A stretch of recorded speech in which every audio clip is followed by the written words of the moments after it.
passionate about Cleveland sports. He's going in, touchdown! Browns, Indians, Cavs, the Big Ten, and more. Cleveland is a city of champions once again! Andy and Jared, Cleveland and beyond. Swinging it line! To deep right! Here are your hosts, Andy Billman and Jared Watson. Hello and welcome to another episode of Andy and Jared, Cleveland and Beyond. I'm Jared Watson along with Andy Billman, and thanks for joining us for another episode. We're going to talk Browns breakdown, little preview for the Chargers, the good and the bad of what we've seen so far this season. College football, not a lot to talk about, but a few games you might want to pay attention to. And the Cleveland Indians have got some major changes coming. It's just we don't know exactly how that's going to look yet, and not a good look coming out of some of the players' mouths at the end of the season either. But Andy, what's going on, brother? How you doing? Nothing much. That was a good warm up we did there. I feel I can't wait to talk about this again. No, it's look, we kind of tipped it off in the last as our preview. Now that my microphone's on, that we can go back to reality. Cleveland Browns. The Browns have really taken over the spotlight, especially now that the Indians have exited stage left. The Cavs are still in preseason mode, so they're not even on the stage yet. So, for a team that I still believe in my heart of hearts, it is a Browns town. They have now really taken over. There's no more Indians playoff run. The Cavs, even when they do start playing basketball, they will definitely be second fiddle in that town. So the Browns now there's no more distractions, and there wasn't really a lot to begin with outside the Indians. And the Browns have really now taken over. And, something that we alluded to earlier, I was at Best Buy in Meriden, Connecticut, and people were responding to me saying, love to watch the Browns on Sunday with my sweatshirt on. So it's amazing. Isn't that a weird feeling? I now, living outside of Baltimore, this is the first time living here that I've actually felt comfortable wearing my Browns gear in public without getting either people that feel sorry for me or shaming me, which I can usually put up with. It's not that I'm embarrassed about being a Browns fan. It's just I don't really want to go through that every time I throw on a T-shirt. But at this point, I'm wearing it proudly. I left during halftime of the Ravens game to run to the grocery store real quick, and I was walking around proud, wearing my Browns jersey or shirt during the game. That they were playing the Ravens, and I was waiting for someone to say something to me. No one did. But yeah, it's nice. And you saw that illustration. I think it was featured in Cleveland.com. Somebody drew something where it was one of those nice little, cartoons of a Browns player tapping an Indians player in the back saying, we'll take, good job, guys. We'll take over from here. I thought that was a great illustration. It was a great illustration. And to be fair to the Indians, they have really picked up the whole mantle the last 3 or 4 years. Oh, absolutely. And they did the same thing from 95 to 99. Yeah, so the Indians have had that mantle, and they should be proud of what they did. But with that said, we'll peace out on the Indians here in a little bit, but it's Browns and Chargers week. Another new opponent where, the big thing with the Browns now when you go into these games, the rookie quarterback and excitement, it's hard to go each week without saying, like, what's going to happen next, meaning this team hasn't played together now. This is still a new team. So when you watch these other clubs, like a Packers is a good example, you always usually get a vibe of how things are going to go before the kickoff. The Browns are certainly not at that point yet. Right. So with the Chargers coming into town, the Chargers are kind of in the same organization now for a while where at times they look quick. They're very athletic. Philip Rivers is right now a top 3 overall passer in the league with his passer rating. The Chargers are 8th overall in points. They're always fast. Melvin Gordon's a good, steady running back, top 10 running back in any standards by most. So here they come, like the Chargers. And again, the Chargers have been this way, it seems like forever now. Yeah. Rivers has always been very good, whether it's LaDainian Tomlinson or now Melvin Gordon. They always have weapons. Antonio Gates is still running around the field. Kent State's own, playing well for the Chargers. So they always come in with a lot of weapons. It's the same old story. They find ways to score points. They will also find ways to lose. So the overall theme should be this week, it's a good test. No Bosa, so you don't have to worry about that on defense. But this is a good opponent that's a winnable opponent. So it's not an impossible task. You're not playing the Chiefs or the Rams right now. This is a team that's a very winnable game at home. So it's a good test for the Browns. It really is coming into this week. Yeah, I felt the same way. I don't have a great read on what to expect, and that's normal. Week to week with the Browns, it's difficult to really have a good read. You just want to continue to see improvements. The thing that I feel that they can't continue and win this game in San Diego if they have the issues with penalties that they had in previous games. That can't happen, especially with an offense that will move faster.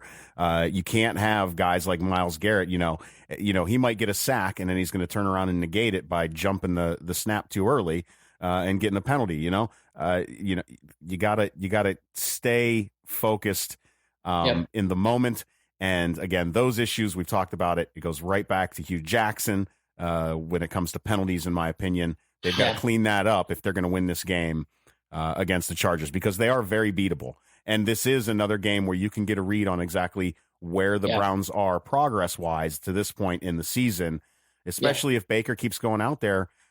He's going to struggle to figure out exactly who he wants to get the ball to. I think that's going to be another possible issue is if Antonio Callaway's not making catches early, or if Jarvis drops one early, Baker will spread the ball around, and he has, in his past couple of games. But is he spreading the ball around because he doesn't have, because he feels he can throw to all these guys, or is he doing it because he still hasn't found his number one, Well, I don't think he's found his number one. Yeah. I think Landry is clearly his favorite target. I think by the end of the year, Landry will be his number one. I think it's going in that direction. I don't know if you can say that now. To the bigger point about what you're alluding to, this week you don't have Higgins. Derek Willis is questionable for Sunday. So you're going to have Rod Streeter right off the street playing for you, Damian Ratley. And with Callaway, and again, Callaway's a rookie, and Landry, this is a good test for Baker too. Higgins is not an all-pro, but Higgins is a reliable receiver who has some years in this league, and he's not playing. So you're going to rely on a lot of players like a Callaway and a Willis and Ratley who are all rookies. That's a big question going into a game like this. So to the bigger point, is this David Njoku's week where he really takes Fells and DeValve are going to have an impact in this game? And I think you'll see more Duke Johnson. I would not be surprised if you even see him maybe at times flanking out and really coming out of the backfield a lot more and catching balls, because I just can't see Callaway, Willis, and Ratley along with Landry doing enough for Baker. I think they're going to have to get Duke Johnson out there too to help get some more options out there in the field. So all those come into play. This is a great test for Baker against the Chargers. They were fast, very different opponent from the Ravens. The Ravens are defensive stout. They're very good defensively. They're number one overall in defense. And now you're playing a team that's, again, their defense isn't bad. They're good. They're average. But you're playing a team that's quick, fast, strong. They're going to have to score points this week. The Browns are not going to be able to score under 20 and win, in my opinion. They're going to have to score at least 24 or more to get this win this week. So very different challenge from this team. The defense has done such a nice job outside the Raiders game of really providing this offense a chance to score. But like I said, it's not going to be 12-9 again. I think you're going to have to score some points to beat the Chargers this week. I really would like a game, though, where you get a feeling early on that the Browns have it maybe not so much in the bag, but they're solid, and you know what I mean. You're gonna. Yeah. I want a game where I don't have to sweat it the entire game, the entire 4 quarters. I don't know that that's even going to happen at all this season. And I don't know that it's possible to do it in San Diego, but man, it would be nice. It would definitely set the tone for the second quarter of this season as well. Yeah. I think, I agree with you. These games are exhausting. They're fun games, but it feels like afterwards you just need a long nap, hibernation. But I don't think smoke anymore, but man, I'd love a cigarette after. Right, exactly, right, or a stiff cocktail. Yeah. But I think something like this kind of game, you're not going to see that game either. Even if the Chargers are up, the Chargers always do things to keep teams in games. So I don't see this being one way or the other. We're going to see a team up big at any point, and even if that one team is, I would not be surprised the other team makes a comeback one way or the other. Chargers games always seem to go that way, where they're always in between 7 points. So I think that's another game what you're looking at here. Actually, I think the weeks to come are very similar with the Buccaneers and Steelers on the road. I don't think either one of those games will be, again, I think they're going to be right down the end. I think that's what you're looking at with this team. You kind of alluded to the bigger 2 overall points, which we've been seeing all year. Will the drop passes, will there be a few, or will they feel like they're just stacking on top of each other like the Raiders game? Yeah. That will be something to watch this week, because, again, with one less weapon. And, again, Higgins is not a great wide receiver. I'm not naive. But to have less experience in that spot, I think you're going to feel that more this week. I just would be surprised if Willis, and even with his injury, Ratley, and these guys are Callaway, if they really put on a performance where you don't miss Higgins' presence. I'd be surprised. I think you're going to miss Higgins this week in this spot. Does that make the run game that much more important this week too? Yes. And with that said, does that mean that Chubb's going to get the carries that we hope he gets? Or are they going to focus more on hitting Duke in the flat, or a lot of checkdowns or some of those drawn up misdirection kind of play action, a lot of play action in this game. Here's what I would say. Carlos Hyde's done such a nice job. Hyde, Chubb, Duke. I don't really particularly see one yet where one's standing out over the other. Right. Hyde's done such a good job as a lead back that I wouldn't change that. Carlos Hyde deserves the carries, and he's earned them so far. Yeah. If Chubb gets opportunities, that's great. I think as the year goes on, you're going to see more of Chubb, because that's naturally what goes on in football now, where they try to rotate backs more out, especially if the back's been there all year, so that way he's not getting injured towards the end. But I think the Browns are doing a great job with Chubb, actually. I know he didn't get a lot of carries last week, but that doesn't bother me so much. What bothers me is the drop passes and these penalties. Frustrating. The penalties are, it's been a disease now for the Browns forever, it feels like, but it's the last 3 or 4 years, it's gotten to the point where it's almost shocking when the Browns don't have a penalty on a drive on defense or a drive on offense. It's just surprising now. The penalties are just out of control, and I don't think it's cost them a game yet, but if this continues, I think it will. It takes the air out of any balloon. I mean, that's just it just does. Or it is such a defeating feeling. With especially the timing on some of the last week, I think it got really annoying. Yeah, and of course, it was lopsided, and we know that. And we don't normally sit here and complain about the refs. I know I've wanted to a little more often this season than usual, and part of that is because the Browns, in my eyes, are good now. Right, and so now the refs, when I do notice the refs, I don't want to notice the refs. Why are you making me notice you? Stop, Right. And that's the nature of us being a decent team now. Well, I think part of it is too, going back to the Ravens game.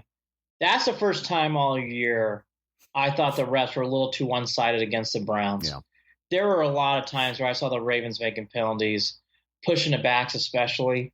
I know Tony Grossi mentioned he saw some offsides in a couple of plays. That was the first game that raised my eyebrow. I'm like, I get the feeling because of who the Browns have been and who they are, they've kind of earned some flags that are unfair.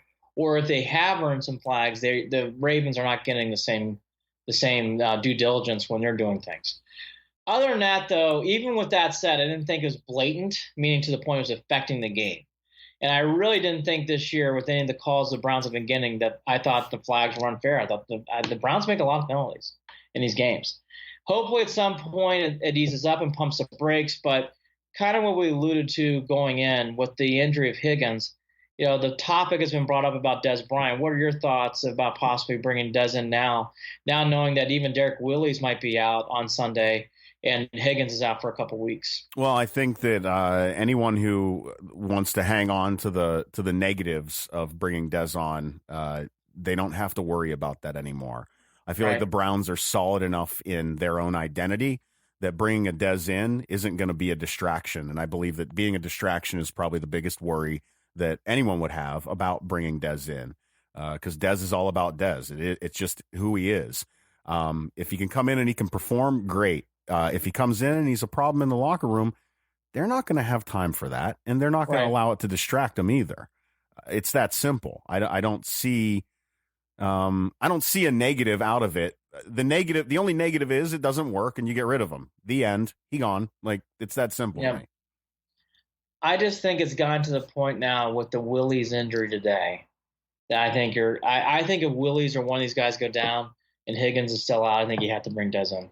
I don't even think it's a question. But does Dez even want to come in? You know what? You got to start becoming creative and figure it out. Because the Browns now are in a place where they're being successful, and they need to get wins. So with that in mind, they're going to have to figure these things out. This is how it works. There comes a point where you say, it's not we're just rebuilding and we're going for next year, which I hated that anyways. The Browns are trying to make a run, and you sometimes have to take on the responsibility of we're bringing in someone who wants to get paid and who thinks. And he's talented, thinks he can help really bring some wins, and maybe at times does bring some attitude and some other things that are distractions, let's call them. But that said, if you keep stacking up injuries like this, I just don't think you can keep going on with these kind of players. And, before we get to the next one, the bigger thing, too, here, you alluded to, and we both did, the depth of the Browns is really going to be tested. Absolutely. First week, we passed the test of the secondary. That passed, everything went well, everything looked good. Yep.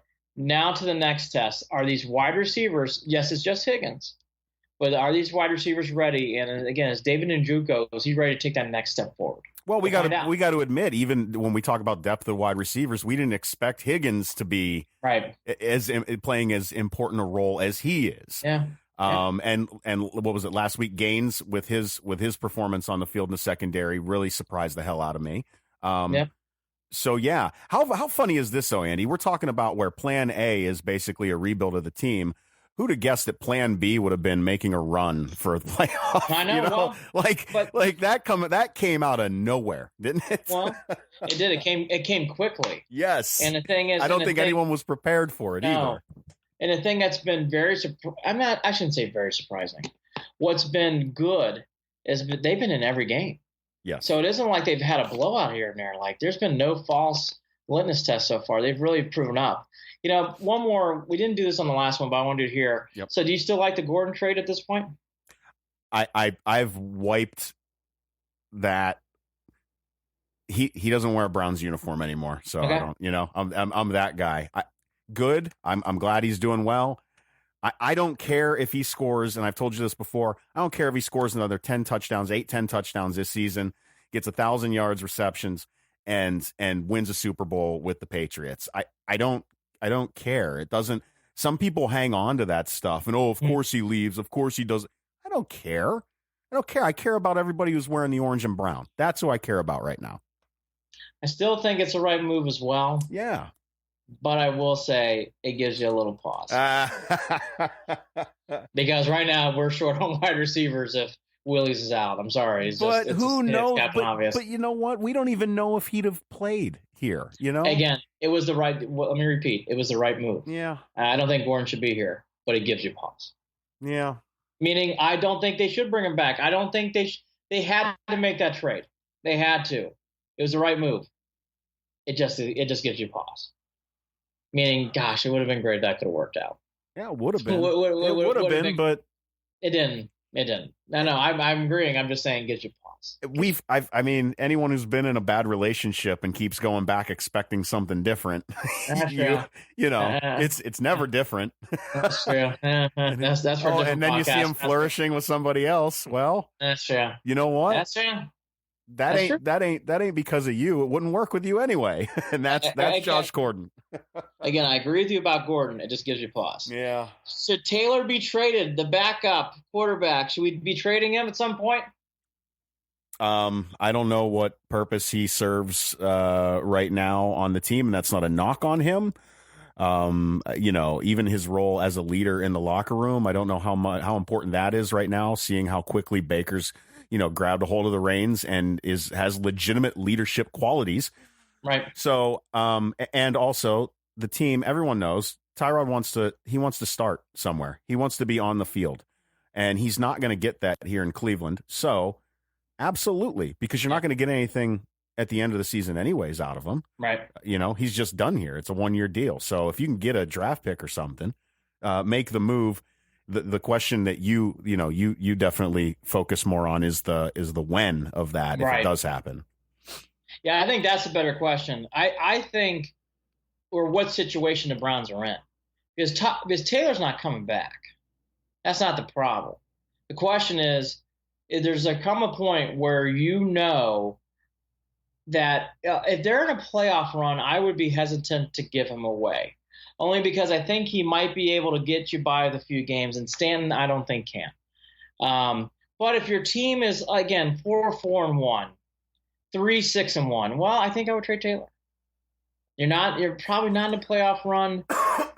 You're not going to keep him next year. 3-5-1, sorry. So might as well try to get something out of him. That's the way, at least I look at it. It's an interesting point. I think it's a fair one. It's not one of these clickbait things. I think that's a fair question because he's not coming back. Baker's a starter next year. So keeping Taylor, if you get some value out of him, might as well do it, right?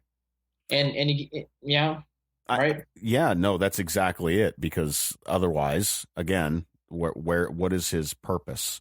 His purpose was to start, and that is no longer his purpose. So, there isn't a second. If he can kick field goals, I'll keep him. That's it. Well, yeah, we should talk about that. Okay, I didn't do this the first time. I'll do it now.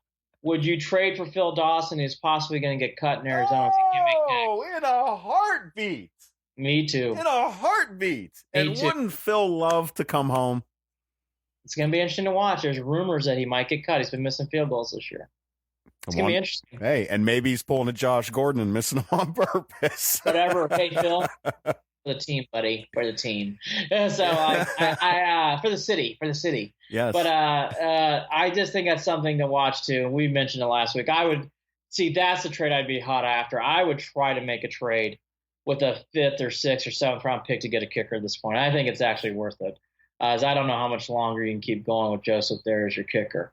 Biggest positive so far 5 games in is? It's got to be Baker Mayfield. Yeah. No doubt there is just unreal. And you saw it from first half to second half against the Steelers. Yes. Wow.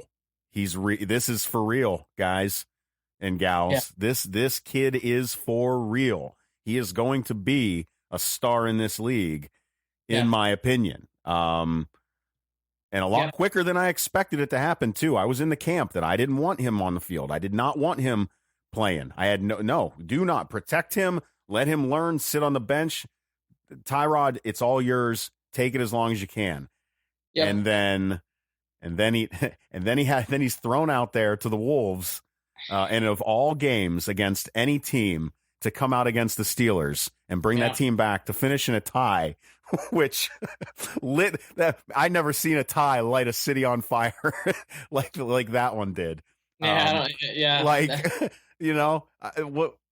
I shouldn't say that. It was a letdown at the end, but it was still nice that it wasn't as big as getting the actual win. But I was gonna say it was kind of like lighting off a Roman candle and only one ball came out. There you go. Maybe that's the way. Yeah. It's like, it's nice, but kind of weird.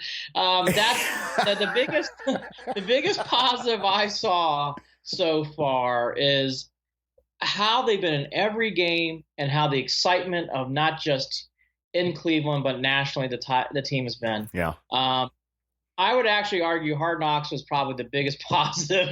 It might have been. It really was. It gave a great eye-opening experience to people who just thought the Cleveland Browns are nothing but this perpetual joke, and now they know they aren't. And that was a big deal too. It really was. The positive momentum. I just can't. I mean, the biggest positive is the positive momentum. But honestly, it's true. That's not just throwing away a comment. It's been amazing to see, and they've been in every game so far. Every game. Biggest negative. I still think the biggest negative is having Hugh Jackson as head coach of this football team.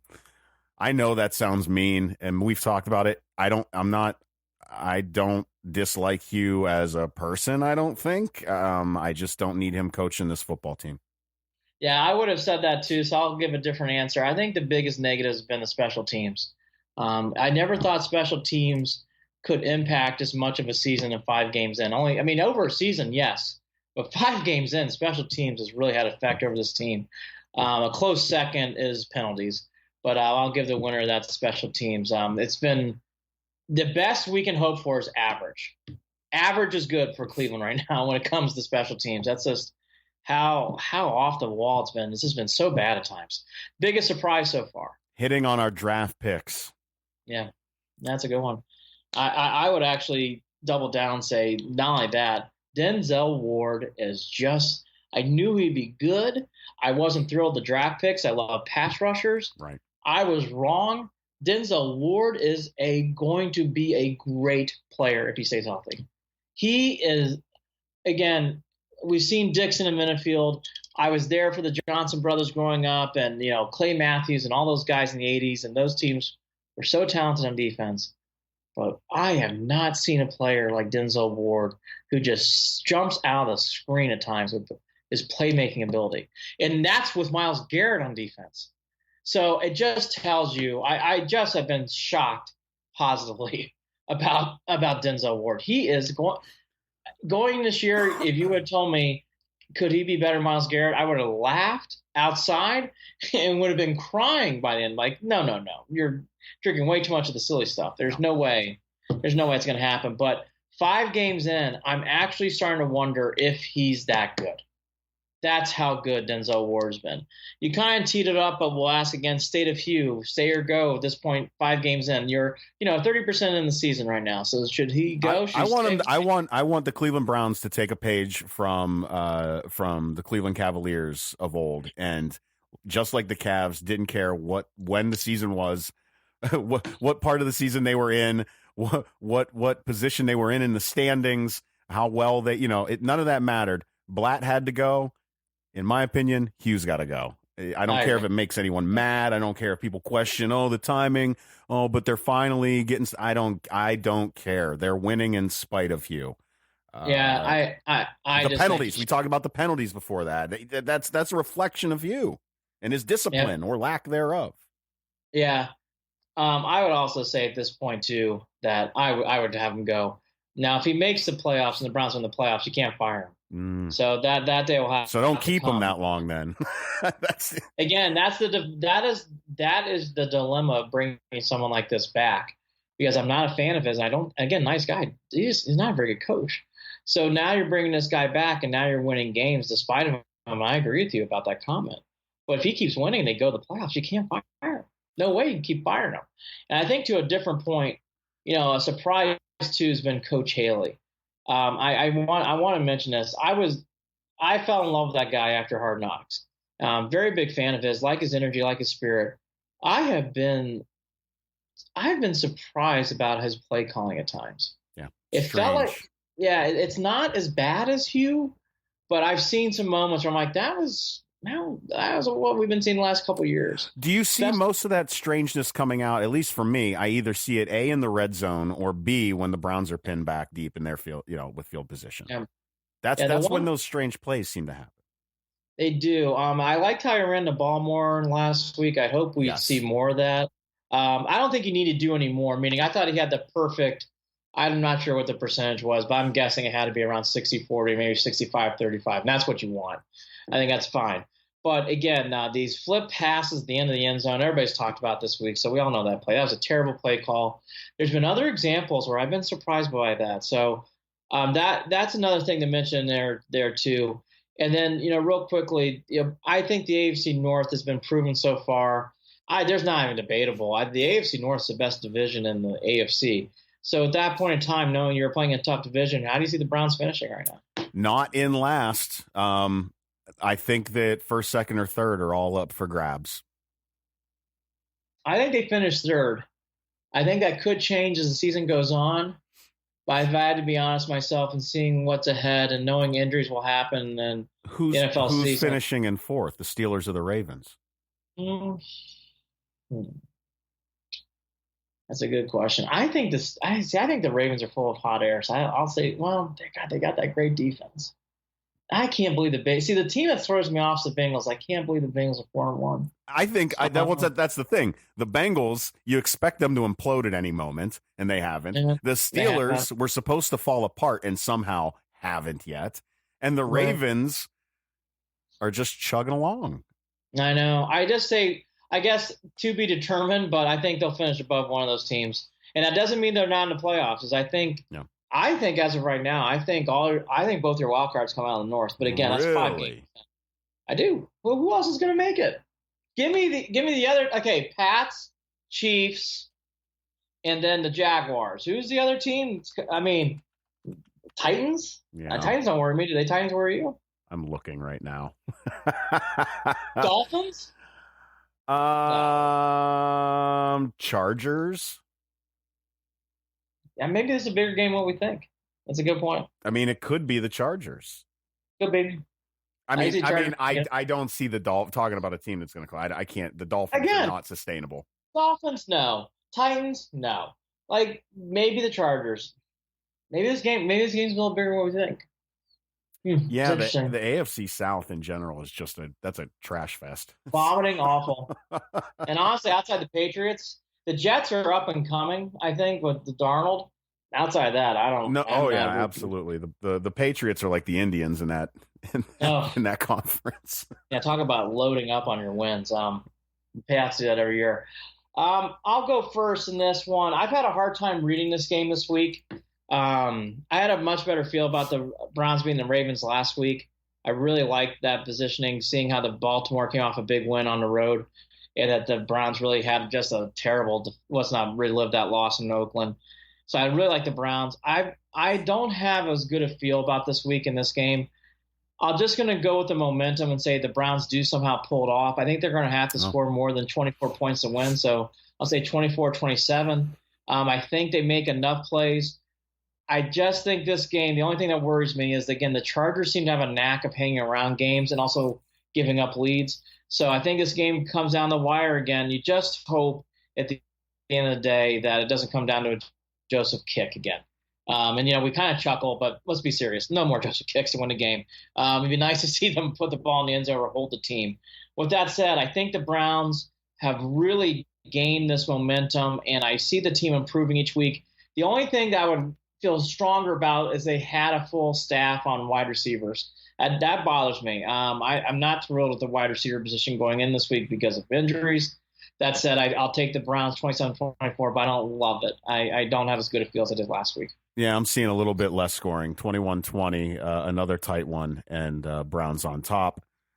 But this could very well, I mean, I say 21-20, this could end up being like a 38-35 game. This could be a little runaway on both sides offensively. Yeah. Chargers score quick, and again, they tend to play games in the over, not the under, so you might be right there. Other games to watch this week is Pittsburgh-Cincinnati. That's an interdivisional game. Not just that. I think that game has a lot of juice to it. And when I was growing up, really the Bengals and Steelers, I mean, it was a rivalry game, but it didn't really have as much vibe. That game over the last 10 years has added a lot of vibe. Well, it's because the Browns have been garbage. They have been. That's part of it too. You're right. I'm not saying you're wrong. Sure. I think it's a very touche. Yeah, right. Very, very fair point. That's a good dynamite drop in. Yeah, right. The Captain Obvious gone. But with that said, I thought the game a few years ago added some other things to this. These teams have played a lot in the playoffs actually. So that's a good game this week. There are some other games here and there you may want to tighten your eye to, but the big game is the Sunday night games, Chiefs-Pats. It's a wonderful game. The Chiefs are a fun team to watch. They're very, very quick with the ball, young quarterback. Big game, big spot, because those are one of those games you forget down the road. That's the kind of game that can define home field advantage kind of stuff. So it's a great game in Foxborough. The Monday Night Football game's a clunker, Niners, Packers. And like I said, there's some other games here and there that you could argue, but those are the two that really stand out are Pitt and Cincy and the Chiefs and Pats. Those are the games that really come out to mind. And I'll go real quickly. I made some picks last week, went 2-1. Good old Browns and Chargers led me to some victories. The Rams won, but they were -7, so I lost that game. So 2-1. So here's my picks for this week. This week compared to last week, I see a lot more games that are fun to gamble on that I could see wins for. Last week was a typical average week I saw. This week I saw a lot more possibilities. Actually, one of the fourth games. I like that many this week. I love the Vikings over the Cardinals. The Cardinals got their first win. I think the Vikings now are starting to figure out that they're going to have to start turning it on to make the playoffs. I don't think they're going to overlook. This game means more to me, too, because the Bills game and how the Vikings lost that. I love the fact that they lost to a team like this already this year at home. There's no way they lose again like this. I think the Cardinals lose big. It's -10. You take the 10. I bet you they win by 17 plus. I do like the Steelers over the Bengals this week. This one, I don't know how you're making this call because I wouldn't bet this game. This is your typical game where the Bengals the week before fluky. See, the Bengals, their stripes started to show a little bit last week. They should have lost to the Dolphins. The Dolphins kind of, I wouldn't say collapsed, but they basically gave that game up a little bit. Bengals ended up winning that game. This is the typical Steelers, everybody, they finally won a game, but the Bengals are that team with momentum. They're 4-1. And this is always the game where the Steelers show up and they beat. Ben throws for 500 and brings them back. And they're down a touchdown or two in the first half. And then they score 4 or 5 in the second half and run away with it. Exactly. Yeah. I'm going off past history here. I just see the Steelers win this game. If this were later on in the year, I feel differently, but this is a perfect game for the Steelers. They just came off a great victory against the Falcons, feeling good. And again, this is usually the game the Bengals lose. So with that in mind, I'll take the dog and the Steelers on the road. This game, I'm surprised at the line. The Jaguars are only a 3-point favorite in Dallas against the Cowboys. Now, in a normal year, I would agree with this. But I don't think it's a normal year. I don't think the Cowboys are that good. Jacksonville just lost to the better team last week against Kansas City on the road. I wouldn't be surprised if Jacksonville blows them out. Yeah, feels like an easy pick to me, too. I can see them winning by 10 or more on this game. I think it's easy. I'm surprised about that line. When I saw that line, that jumped out to me immediately.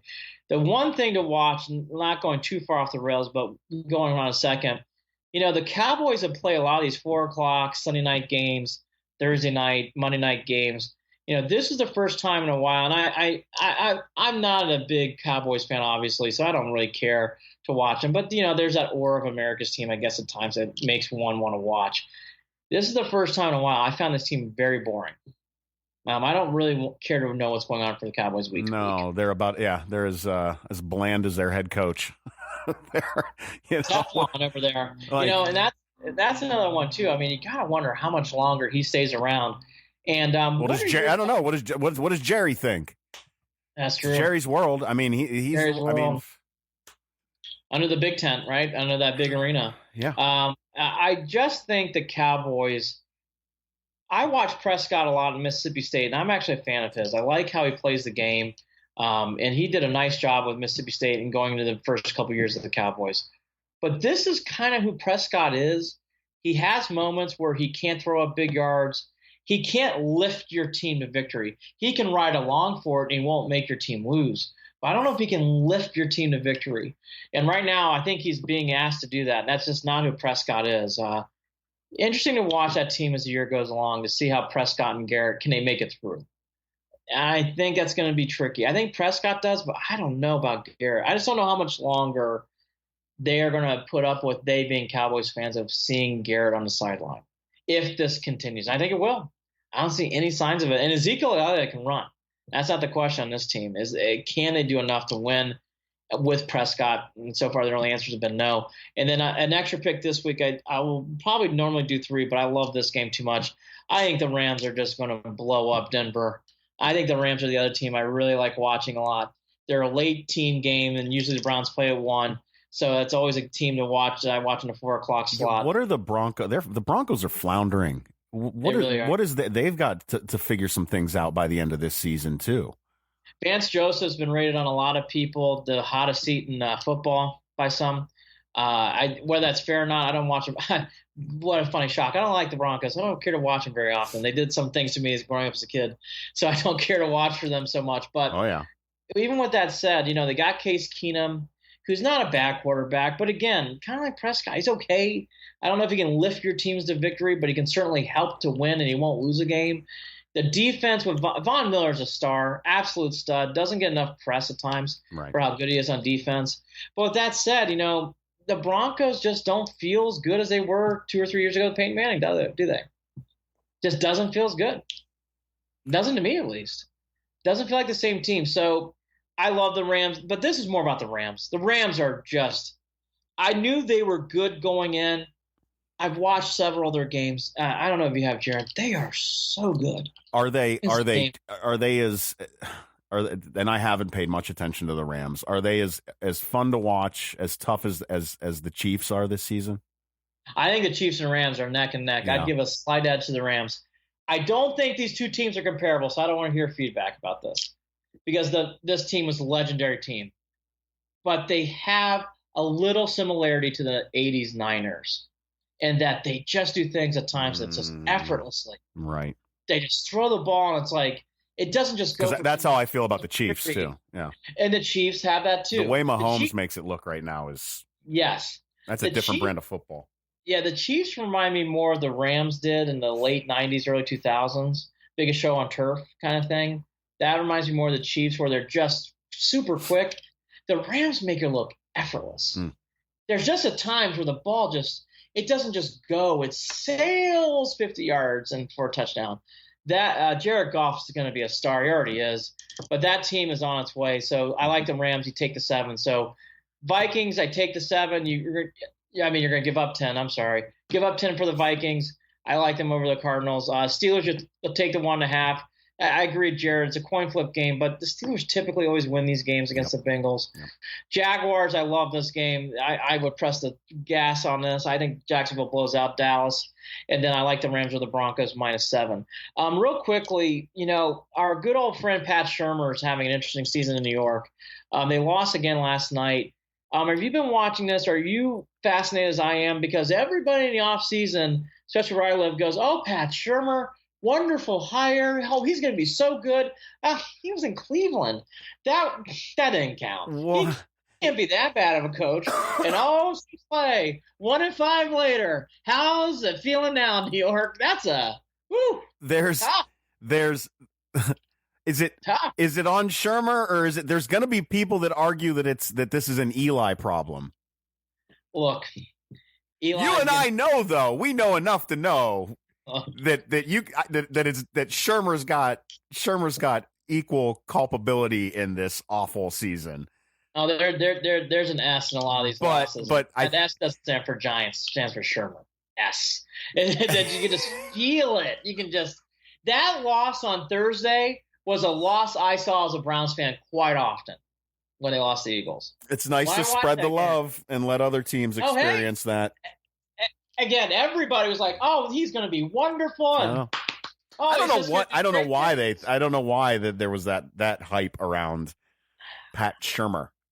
It's great to see. Hate to say it's great to see. I just don't. I'm sure he's a nice guy. It's like, too bad. Just think they can hire Chud to be an offensive coordinator and get Pettin on defensive coordinator and have the trifecta. Have them all. And then hire Hugh for special teams once we let him go. And what is so silly about the Giants? They have probably one of the best receivers in the game. Yeah. Barkley's going to be a star. Talk about running backs. That kid's going to be a star. And you have a Hall of Fame quarterback. And yet you're 1-5. The only thing I'll give Shurmur is that offensive line is horrific. I mean, that offensive line for the Giants is horrific. But you know what too, and I've seen this is Eli just does not know. He is not getting rid of the ball quick enough. I know. He just is not getting rid of the ball. I know, and I like Eli a lot, but I'm not going to sit here and disagree with you. So interesting to see that from the Giants. So we all agree. I think the Chargers-Browns game, close game. Browns win it. You got my picks. I think it's time to talk a little Buckeye and Irish football. Ohio State football. Yeah, let's do that briefly because again, like here we go, Ohio State taking on the Gophers. Whatever. Yeah, I mean, this kind of is going to be the same wrap we did last week. Noon kickoff, which says a lot about where Ohio State and Minnesota is this week on the radar. Well, I'm surprised it's on FS1 and not on the Big Ten network. So. Oh, right, or or back in the day, Fox Sports North, right, or something like that. Fox Sports Ohio, localized only. But yeah, FS1 Buckeyes are 30-point favorites. I mean, look, there's nothing to break down here. Here's the basics for this game. Can the Buckeyes get a complete game for the first time this year? Are they going to be interested enough and not look sluggish to pound the Gophers and win by 40? Because there's no question. You don't even need to break the stats down.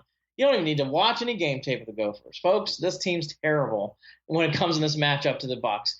The Gophers they could be whatever, but talent-wise, not even close. Buckeyes should win this game big. The only thing I will bring up other than the sluggish attitude is, can they get the running game cranking a little bit more than 1 or 2 yards or a 45-yard burst from Dobbins? That's it. Outside of that, I don't see a lot in this game. Just get through it, get healthy. And I think the one thing Ohio State does need to start doing, a complete game from start to finish. I think a part of that complete game that I really want to see is I don't want to see them giving up. I mean, they can win, 50 to 20, right. Some sort of score like that. But that 20 they give up, it better be garbage time points. It better not be these big plays that defense has allowed in that secondary.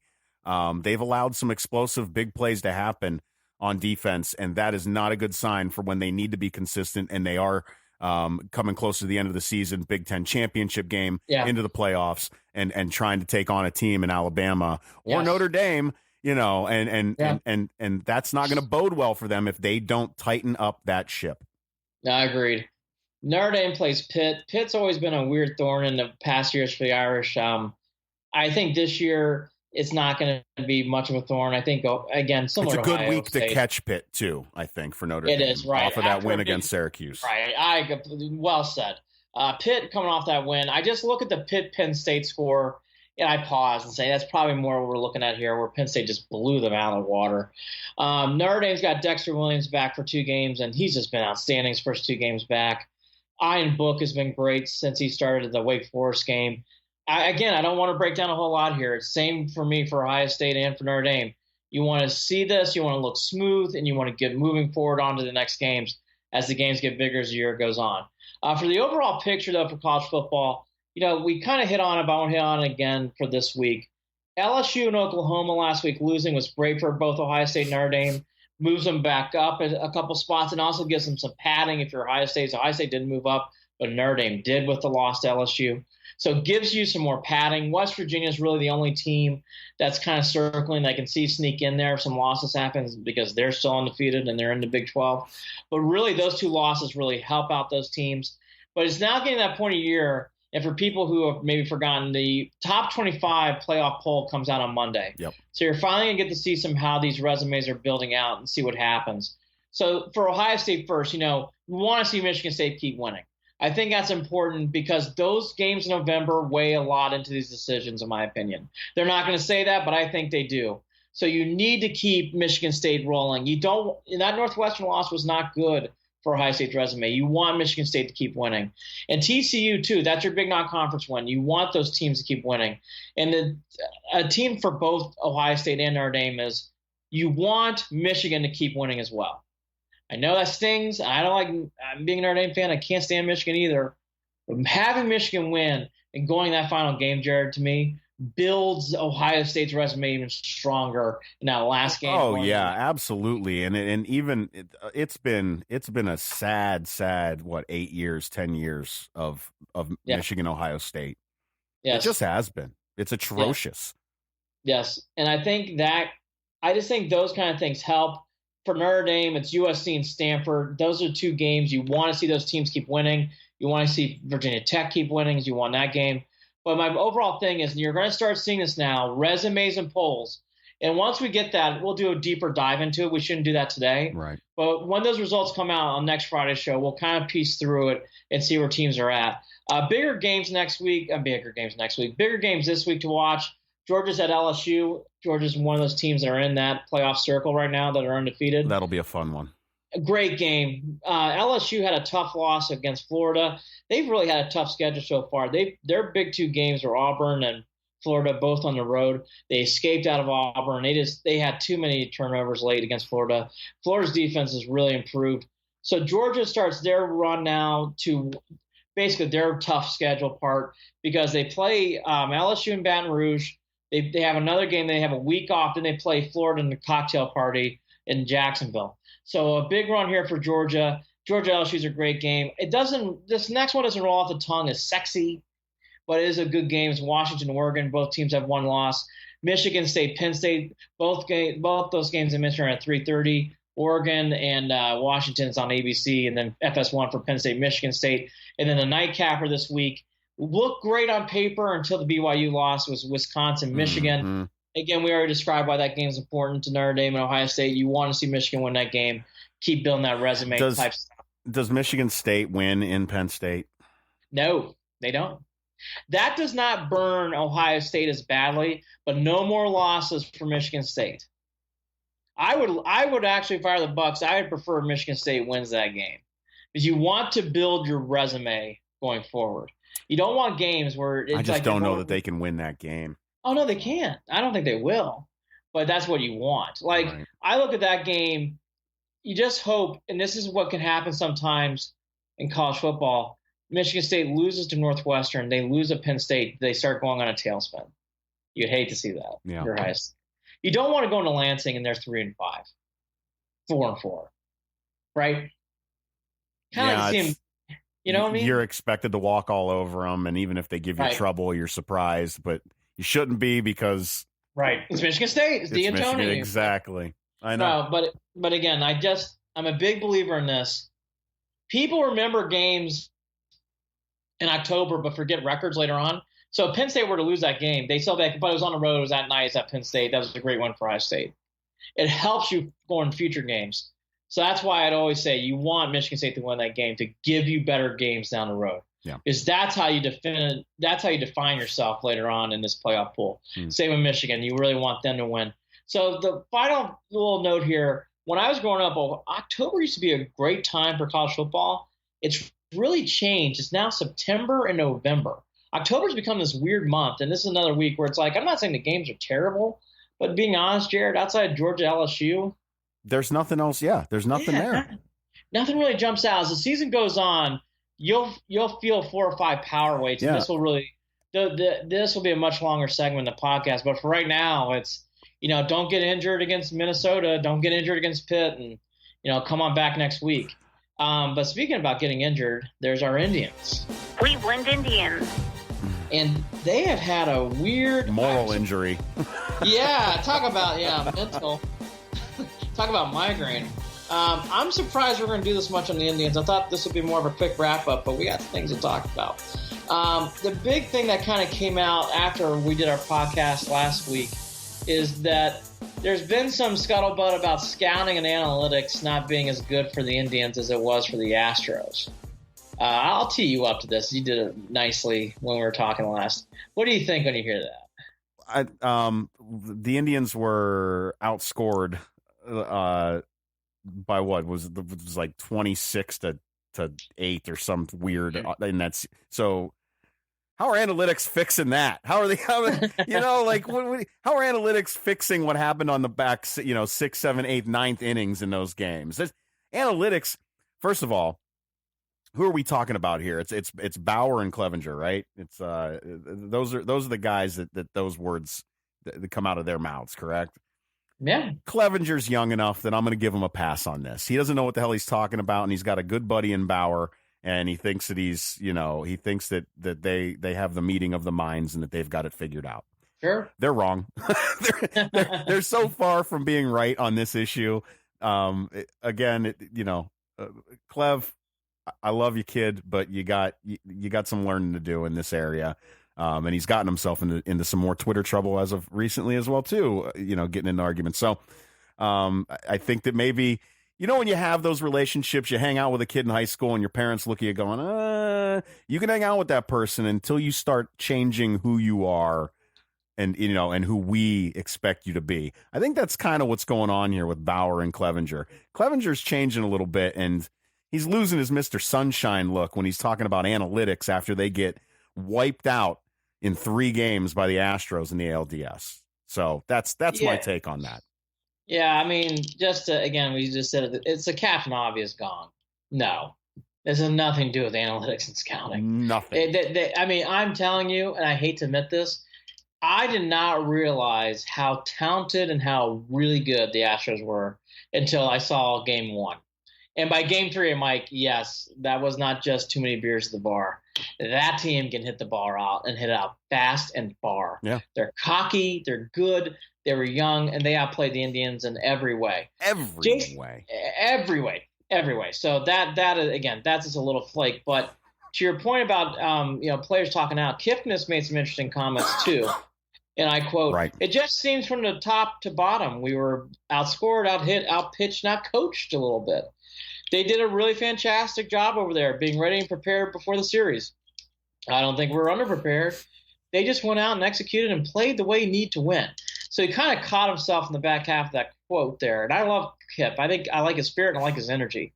I was surprised he said in that line, we were outscored, out-hit, out-pitched, and out-coached. Was surprised to hear him say that. That's usually not something a player does about a coach. A coach will say that about himself. And a coach will obviously, they have the right to talk about different players and situations about who played well and did not. But it's usually atypical of a player to say we got outcoached. So that was strange. So Francona, when he did his day on Wednesday with Antonetti and Chernoff, he mentioned, I quote, "When it's public, I can understand why you'd ask," if someone was asking about the quote that Kipnis gave, "but I'd like to keep that conversation private with him, and it sounds like he's comfortable with where they had it." So obviously Francona was a little taken aback by what Kipnis had said too. Yep. So you can tell 16's closed. All those good feelings. Clearly. We Yeah. are. Shop is closed. Changes are going to be coming. I'm trying to analyze Kipnis here and why he would say something like that. And the only thing I could come up with was, the Bauer out of the pen issue, or as you had said before, Kipnis in the infield or in the outfield.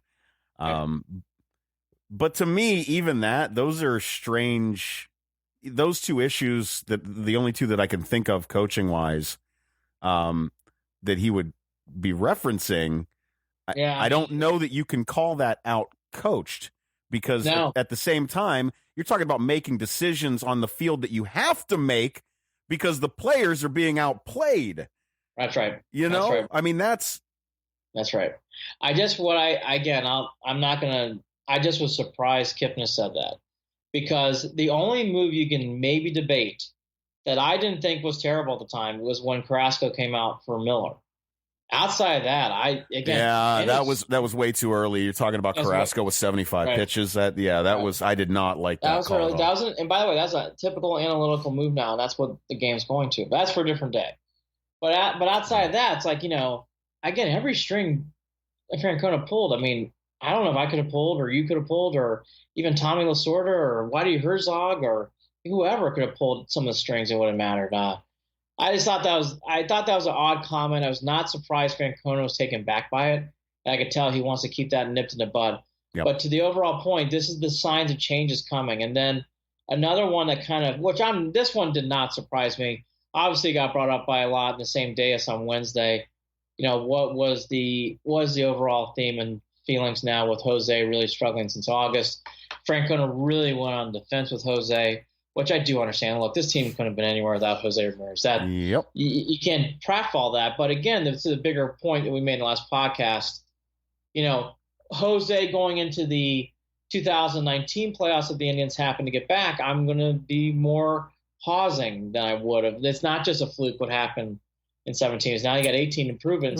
Well, at least you can look at the fact that this happened to Jose prior to the postseason. Yeah. And he just carried it into the postseason because he had never figured it out. So at least you've got that to make you feel like it might not necessarily be a postseason issue. But again, what happened? What happened? Where did he go? He lost his swing, and that's really what it came down to. He lost his swing. Yeah, I think this year's Jose is a lot more about his swing. As this has been going on since August. Last year, the Yankees, it kind of came upon in October. In this case here, this has been going on for Jose for 8 weeks. Yeah. I mean, he had a long slump. So I think that one was more not just playoffs, but Jose's got it's like anything else when it comes to a batter like that. They're just in a funk, and sadly for us and sadly for the team, he just couldn't break out of it in time to get him into the play, to get him and advance himself in the playoffs. The other thing too that's been coming up a lot, which we've touched upon, is the things in the players in the outfield, because it's pretty obvious that Brantley's not coming back. I'll hit this one last time. I would love for the Indians to try to negotiate him back, because I think the Indians need Brantley back, because there's a lot of holes in this outfield, or a lot of question marks. Because basically, when you let him go, you're relying on Bradley Zimmer, who's been out, Greg Allen, which I think is up and coming player, Leon Martin, it's been mentioned again, not really sure if he's coming back. Well, we don't know where he's going to fit in, right? Right. So there's a lot of questions in there about Martin. So I don't think you can really put him on some sort of level. Does that mean Kipnis goes back? This outfield thing, it's good. It's good for people like you and I. It's good talk, and it's going to be interesting to see what they do in the offseason. But I just don't. I don't know. I think for everything the Indians have going forward, when it comes, not so much mental and attitude, but on the field, the outfield to me is something to watch. Bringing Michael back changes the entire look of the retooling that they're going to do. Yes, it changes everything. If you do not have Michael Brantley back, I don't know if you got a consistent big league hitter in the outfield. No, and you genuinely have to figure out how you're going to make that team good enough to win the division at that point, too. I think. Yeah. I mean, it really is that big of a change. And I'll tell you the other thing, and the kid's been hurt, so it's not fair. But this is a huge year for Bradley Zimmer. Yeah, well, I feel like for him and Naquin both. Big year for Bradley Zimmer. They did not trade him. They kept him around. They thought he was going to be a star.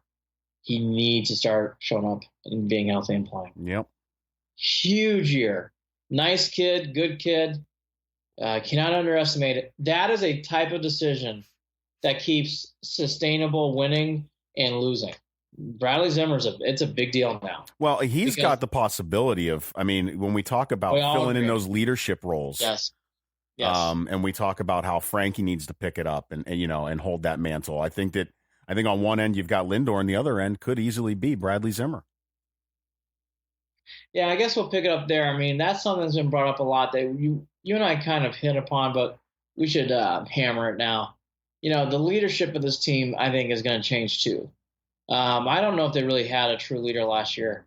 I think it's Captain Obvious. Again, I'll hit the gong. I think you got to go with Lindor. I think Lindor needs to take that role. I think it's Lindor's team now. Does he want to? That's a good question. I don't know. I think he's going to have to. I'm just afraid. I'm afraid that we don't have him personality-wise nailed down. Is he the goofball, or is he the leader? Can he do both? And if you can do both, that's when life is fun. We've seen it when they can do both. It's entertaining. Yeah, I guess to the second point here, I just think this year the energy level, I mentioned it, and I heard other people say it. It was a boring year. Yep. The energy level, the Central again is going to be very winnable, right? You can't, though, I think, sustain this energy level again that they had this year and win the Central. Even with the teams the way they are, I don't think the Indians will win it. I think the Indians have to come in with a sense of hunger, wanting to win, and a real sense of urgency this year from day one. Does Kipnis want to play in the infield or the outfield? I think Kipnis is not going to have a say. I think Kipnis, if he were given a truth pill, would say second. Yeah. But I think Kipnis, because of Yandy Diaz, I think what the Indians, if I were just playing manager, Yandy at third, Lindor at short, Jose at second, and either Alonso or Encarnacion at first. That means Kipnis is in the outfield. I tell you the other big one, too. It'd be great to see Eric Gonzalez step up and play better. Be great. I don't even know. We're talking about Kipnis at second or in the outfield. I wish we were talking about Kipnis on the field or on the bench. That's no, I know. I don't mean that in a bad way. Against Kipnis, but Jason's at this point in his career where I don't know how quickly he's going to be able to bounce back with his bat next season. That might not be. He might be on the decline. And if that's the case, if we're talking about him at first or at second or in the outfield, that means that we have holes that we can't fill. Yeah, I mean, I don't want to take away. I agree with you. I think that was well said. I think Kipnis is really on the tailspin of his career, sadly. He's on the second half. That happens in sports. It's not like he's the only one. Yeah. And I thought last year what really stuck out to me his bat's one thing, but I thought his glove last year was not good at second base. I thought he gave up a lot of balls there for singles that I'm not saying every play had to be made, but there's too many times I'm like. He wasn't the only one either. I mean, this team is not as again, focused, sense of urgency. Yeah. No, 2016 is dead. Another example. Again, another example. Last one on this was I think after this week we'll take a pause on the Indians and give ourselves a break, a good relaxation period before free agency starts. The one thing I kind of brought up to you that I think it will be contemplated, I think it needs to be, because of the starting staff and because of everything that the Indians have had when it comes to repertoire of pitchers, and Cody Anderson's coming back, and you can't guarantee anything from him. And you got Salazar, and I wouldn't bank on Salazar. See, I just defeated my first 2 points, but you got these plethora of pitchers. Do you consider maybe trading someone like Trevor Bauer to get something back, to get some either a jolt in the lineup, or maybe just do a fair trade to get someone who's maybe towards the tail end of their career, but it's an ace pitcher who can help you win a championship? It's difficult because I know that Trevor, as much as polarizing as he can be personality-wise, he really has endeared himself to a large chunk of Cleveland fans. Oh, he has. But in my mind, I've played ball with guys like Bauer, and they annoyed the living hell out of me, and it's a distraction. And I've already talked about it, his relationship with Clevenger, and I feel like he's rubbing off in a negative way in a sense with that kid. That's not a good sign. And, when he wasn't doing that, he's doing something else. He's in the media for the wrong reasons on a regular basis. And is it as obnoxious as we've seen from other professional sports, professional athletes? No. But is it enough to get into the culture of the team and detract from what you want out of the team? Absolutely. I have never been fully on board with Trevor Bauer. I just haven't. I want him to do well. I've always wanted him to grow up. I've thought to myself, give him a few more years, he'll grow up a little bit. And he has tried. He's when he called out ESPN and then came back and apologized for it. But you know what? The guy, I think it's time to go. I say you get what you can with him. I bring it up, too, because his stock's never going to be higher. Yeah. He came off a great regular season. He proved it with his starts in 17. I don't know if it's the best thing, and there may not be a deal out there. It's good. And you can't get it for up-and-coming prospects. It's not what I want for Bauer.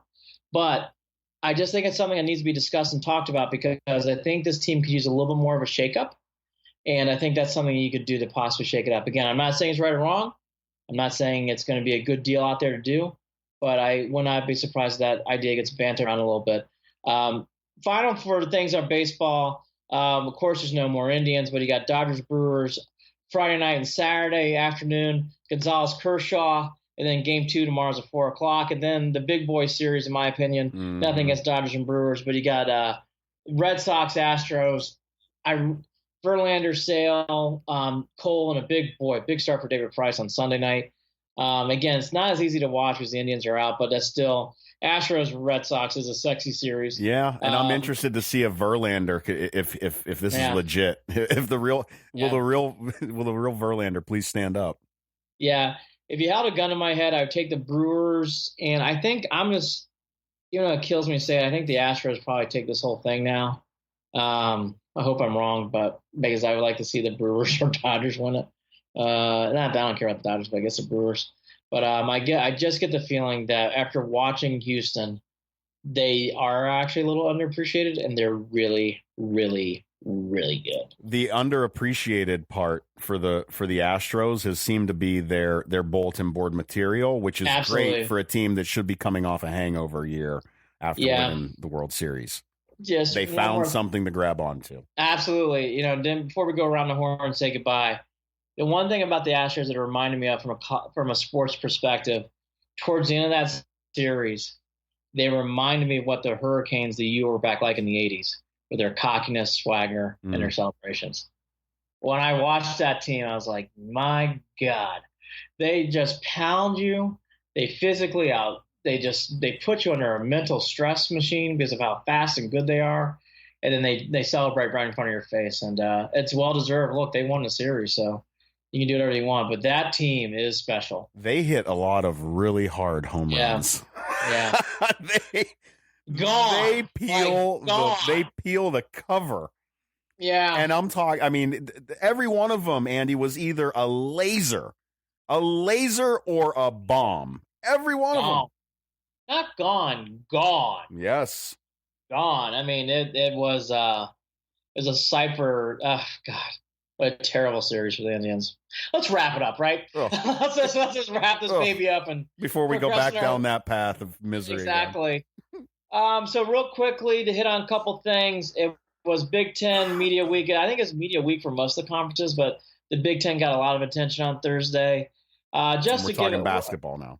The round ball stuff, the things that no one pays attention to until late February. But I pay attention to throughout all years. I love college basketball. So real quickly is, again, I'll do this on a separate podcast. It's not for today. But a lot of people have Michigan and Michigan State winning the league. A lot of people are saying really good things about Nebraska, which I know why, because they have players returning and everybody loves that coach, but I don't know about Nebraska being in a top 3 or 4 situation. OSU, I think, has been put by most in the bottom half of the league. I think that's too low. I really like the coach at OSU. I liked him a lot at Butler, and I think he's just going to keep rolling over there in Columbus. Players to watch in the league this year: Carson Edwards, my boy for Purdue, was picked by most to win Player of the Year. Nick Ward from Michigan State's a great star. He's really big dude underneath the basket, and what a typical Izzo player, big dude underneath the basket that makes rebounds, is intimidating. And then Ethan Happ was picked by everyone as well to finish all Big Ten. So those are your players to watch. I think the other story that came out of this, Jared, is Delaney did make notice that these next championship games for the Big Ten are going to be in Chicago and in Indianapolis. Right. But they are considering taking it back to the Garden, but they're not going to do it the week before the announcements, meaning they want it to be the week leading into Selection Sunday. So for people out there who did not like the Garden, he certainly did not take it out of the mix. He seems to think that the Big Ten can go back there. Be interesting. Be interesting to see that happens. I actually didn't, real quickly, I don't want to hang on this point too much. I didn't mind the Big Ten being in the Garden. What did you think? I didn't think it was that bad. Did you mind it? No. Being in New York? No. I mean, as long as it's not permanent, I mean. Yeah, there you go. I don't mind if it's a Rob Robin kind of thing. Like, I know the ACC does that where they go to different cities each year. I don't mind that because I think it's important to have the Big Ten tournament at least every, you got to have 3 or 4 out of 5 years in the Midwest. It's different. Yeah, really absolutely. But putting a new set of eyes on, or that always, when you're hitting audiences that you wouldn't normally hit, that's the goal. You're spreading the brand. Right. It's brand awareness. I'm just like I said, I thought it was not as people made that out to be so much stress. I didn't think it was that bad. And finally, I don't know if you noticed, but the newest biggest Browns fans, J.R. Smith. Yeah, I love that. I've said it. I told you that guy loves Cleveland. I love him. I don't care if he's a goofball. I still think that that Ty Lue should have called a timeout, and that wasn't really wasn't a JR issue at the end of. In that final series. So I think he got a bad rap on that. That's just my feeling.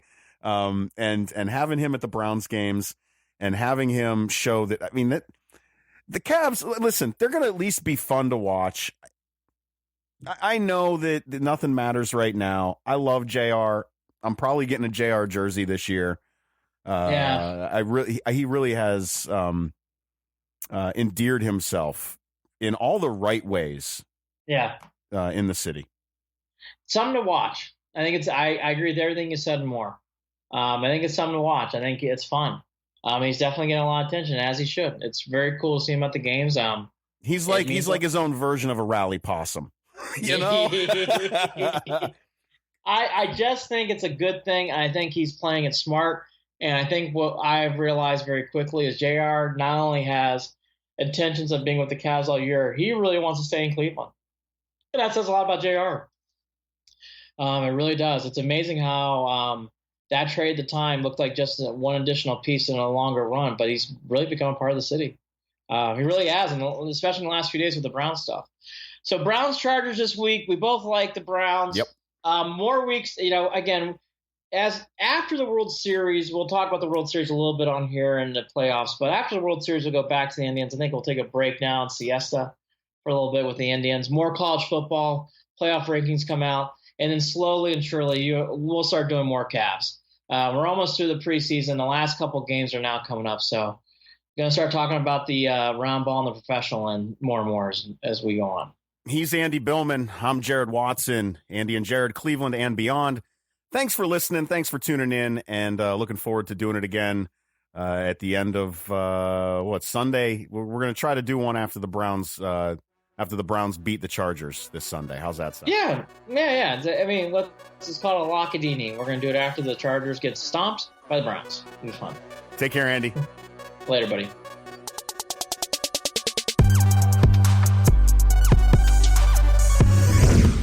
Hey, don't forget to follow Andy and Jared, Cleveland and Beyond, on Facebook at facebook.com/Cleveland and Beyond, and on Twitter at CLE and Beyond. That's at CLE and Beyond on Twitter.